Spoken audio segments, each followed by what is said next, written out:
out the lights. I perform better at night. Yeah, better at night. Just get up and fight wherever it takes to level the field. We measuring heights that they try to tell us that we couldn't reach, no matter how hard that we worked when we got this out of the dirt. You got a 1 hour block of draws with us today. This is your first part. We told you we were going to break it down Barney style, step by step, slowly, so we can figure out the draw correctly. Again, we're going to work with you mechanically with what works best for your body and find out where you might want that holster at on your body. One of the absolute most principles that we have to establish or achieve when we're getting our master grip is have that hand high and tight in the gun whenever we are establishing our master grip. The modified isosceles, just by dropping that gun side foot back, it allows me to have rearward support to where as I start shooting, I don't have that rocking back motion. Firearm seems like such a daunting thing because it's so dangerous but so important. And so going into it, our instructors were very relaxed. They really took their time with teaching us basics, like our draw of our weapon, like dry firing the weapons, and really focusing on how we aim with our sights. And so going through all of that and building a strong foundation, especially for someone that had no experience, was really important for me. We're going to go over our 4 cardinal rules of safe gun handling. You can give me one of them. Always keep your gun pointed to a safe direction. Keep your finger off the trigger until you're ready to fire. Treat every gun as if it's loaded. And know your target and what is beyond. If you actually break each one of those apart, as long as you follow one of those rules, nobody should get hurt. If you eventually make it to the street, the #1 rule for y'all is to treat every weapon as if it were loaded.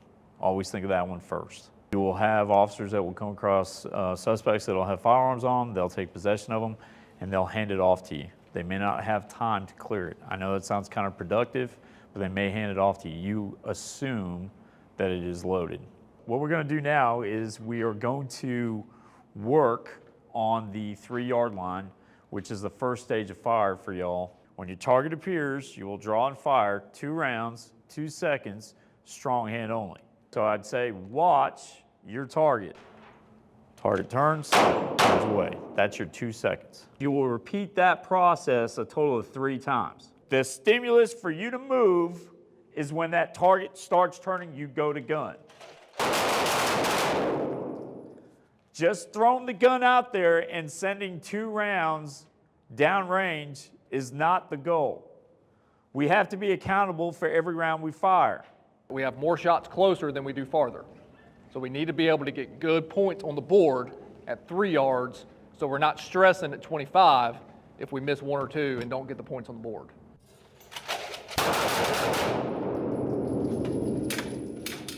The target turns, I still want you to maybe in your head, 1 1000, 2 1000, and then go back to holstering.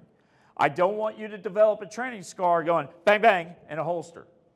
So we're not impressed with how fast you put the gun up. I promise you. Don't develop that training scar. Stay out there, be deliberate on it. If I need you to holster, I'll say holster. Then you holster up. Good to go? Yes, sir. What is hard about law enforcement, you have to be able to look at something and either evaluate it as a threat or dismiss it, and it's literally that quick. How long does it take the officer to receive a deadly threat and respond accordingly? There is no right answer. If you're going to look in your manual, there is no right answer. Seconds, right? And this goes back, and this is my favorite game. You guys ready? You guys had a weekend to prepare. Well, you're going to jail. Congratulations. Don't be cheating me, Wilson. Shoulder width apart, all right? Again, huh? You weren't looking, whose head was in the way? They're blaming you, headquarters, all right? So again, it's how do you react to me? All right? So now we'll take it a step further. Just like I did last week, you guys had time to practice. I will allow you to be shoulder width apart. Well, really shoulder width apart, you liar. Shoulder width, not out here, man. I will go further, right? So you guys have got to react to what I'm doing. Calm down, I haven't done anything yet. You got, all right? So it is you guys trying to catch up. Again, perception. Everybody good? You can put your hands down. That was embarrassing. The way this drill is going to work is you have 5 targets on your target. On target number 1, you will fire 1 round. You'll draw and fire 1 round. Target number 2, 2 rounds, 3, 3 rounds, 4, 4 rounds, 5, 5 rounds. You must do a reload between after your first shot and before your last shot. Doesn't matter where it's at, doesn't matter if it's a slide lock reload or a slide forward reload, as long as you do some type of reload after your first shot and before your last. The power time for this is 7 seconds, clean with no misses.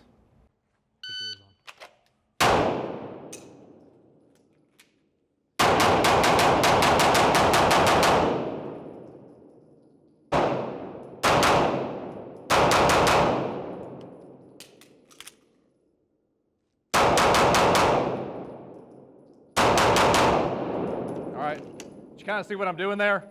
All right, I'm shooting really fast, and then I'm transitioning. And then I'm shooting really fast, and then I'm transitioning, right? Just like we talked about earlier, the time to make up pace on this transition. There's not much of a transition between these stages, right? I mean, the targets are literally sitting beside each other. So all I'm doing is on that recoil, I'm bouncing my sights over, and I'm shooting the next relay. Good job.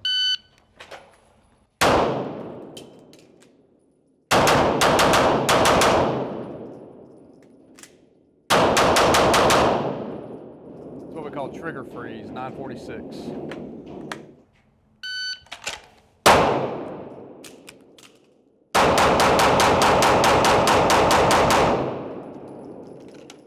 See the difference? Like, it sounds like I don't stop, right? I'm just shooting the whole time, right? I'm not like stopping to transition and then start shooting again. I'm shooting the entire time. If you take all of those little pauses in between the transitions out of it, oh, you're dropping a ton of time off of your overall time, all right?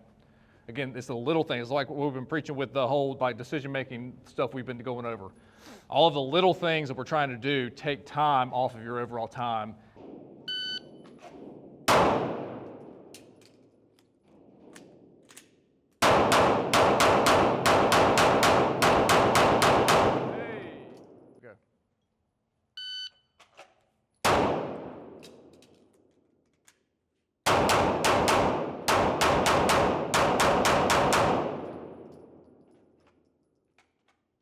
If I'm using this barricade properly, what is this simulating? Cover. What does cover do? It protects me. Cover stops bullets. Concealment does what? Hides. Okay, so this is simulated cover. If I keep 50% of my body behind the cover, I can keep all the good, important stuff, the soft, squishy stuff that I want to keep from being exposed. I can keep it behind cover. All right, include the majority of my head and the majority of my body. All right. So 50% of our body has to remain behind cover. We also did a good amount of book work on the topics of firearms to prepare us for our tests, and knowing all of that information also prepared me for actually shooting at the range. And so the instructors were very calm, very patient. They knew that a lot of the students coming into the program would have no or little experience with firearms, and they really take that time and take those repetitions to hone as much as they can in the time that they have. I want you guys to be paying attention to the environment, all right? Because that's going to play a key part in this. Right now, looking at what you're seeing, and you're seeing it from that officer's perspective, or at least the perspective of the body-worn camera, right? Because it doesn't pick up everything. Does everybody understand that, right? You were seeing that from the perspective of the lens of the camera. I've noted the entire time that the officer has engaged the offender, he has stayed on his right side the entire time.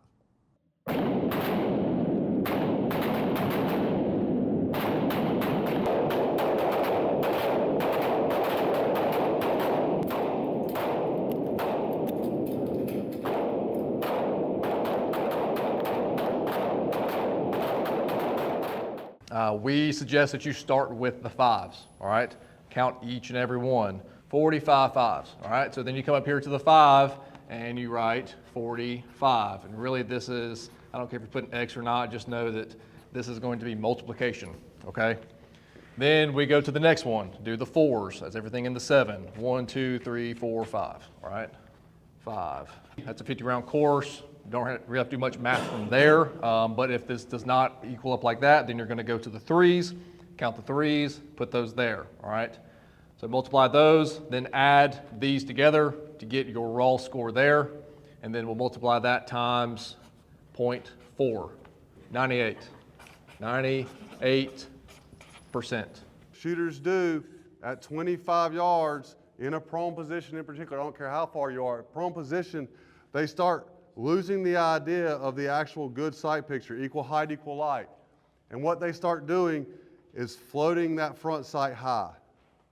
We start seeing that all the time with shooters. What happens at that when we start doing that? We explored that in compass drill and things like that. We explored it at 10 yards and at 3 yards. What do we start seeing at distance? That sight picture is going to start giving you impacts like this, and this is not what I'm saying she did here. All I'm saying is we're going to start seeing impacts up high.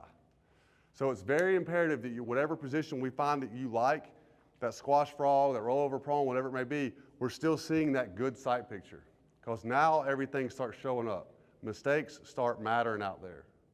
There's a lull in the gunfight. I've found some type of cover. Now it's time for me to put a fresh mag in. I want a topped off magazine in the gun to be ready to engage again. Does that make sense? This is a skill or a task that if you have a dry magazine, right, and obviously a cleared weapon, you can literally practice this all day long and it doesn't cost you anything but time.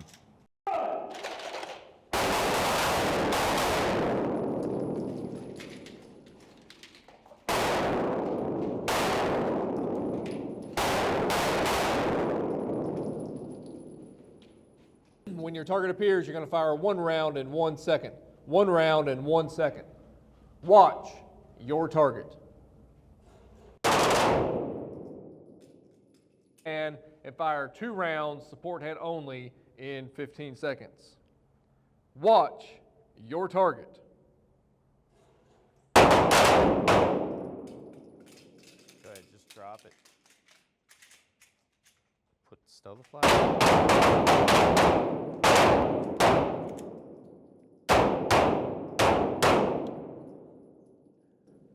When you're finished, transition back to your strong hand and holster. Again, when your target appears, you're going to draw and fire 6 rounds standing. Conduct an emergency reload in the kneeling position and fire 6 rounds kneeling, 30 seconds. Watch your target.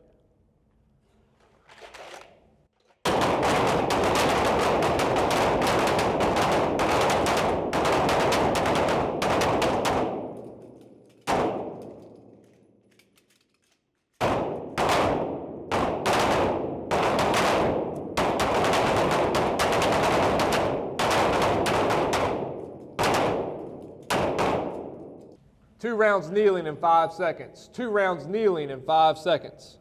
Watch your target.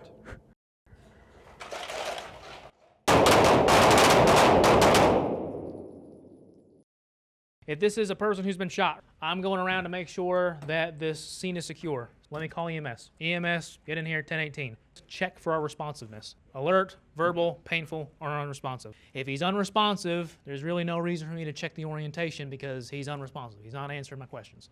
If he's not answering my questions, what type of consent are we at? Implied consent. It is implied that he wants help. We're going through the mark tracking. Massive hemorrhage, airway, respiration, circulation, and then head injury and hypothermia. I'm checking my gloves each time, right? I go down and I reach. Because if I go do all my entire blood sweep and all the way down to the feet, and I look at my hands and I got blood on them, where's the blood? We don't know. I see that he might have like a little gunshot wound right there. Okay. You might want to put a tourniquet on there.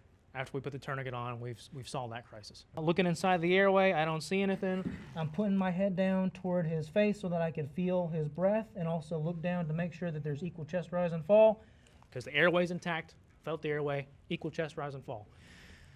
Now we're going through our head-to-toe physical secondary assessment. If you want to, and if it's dark outside, you can go ahead and evaluate the pupils.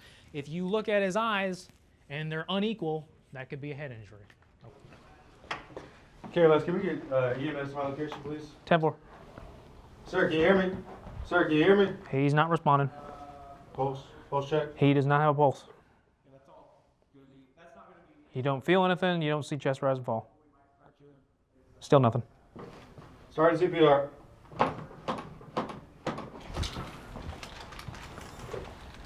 Keep going, don't stop.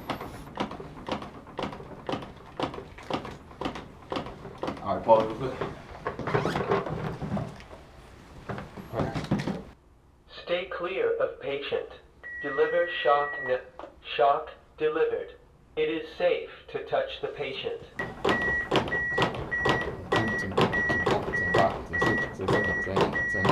We're using our palm underneath the lower part of the sternum, okay, and we're pushing down. As I'm pushing down the chest, I'm going to say for him to get ready, right? And I'm going to count down. I'm going to go 3, 2, 1, switch, and then I'll jump off, and then he'll jump back on. For firearms, it was actually really intimidating for me. I haven't really shot maybe 3 times, if that. So it was very intimidating for me just because I didn't have that experience that some of my peers did, especially like the boys in the class that are prior military. I was very nervous, but the instructors were great. They were awesome. They helped us in every aspect, at least for me. It was difficult, but then I was able to get the hang of it with their instruction and just me putting in practice what we were taught.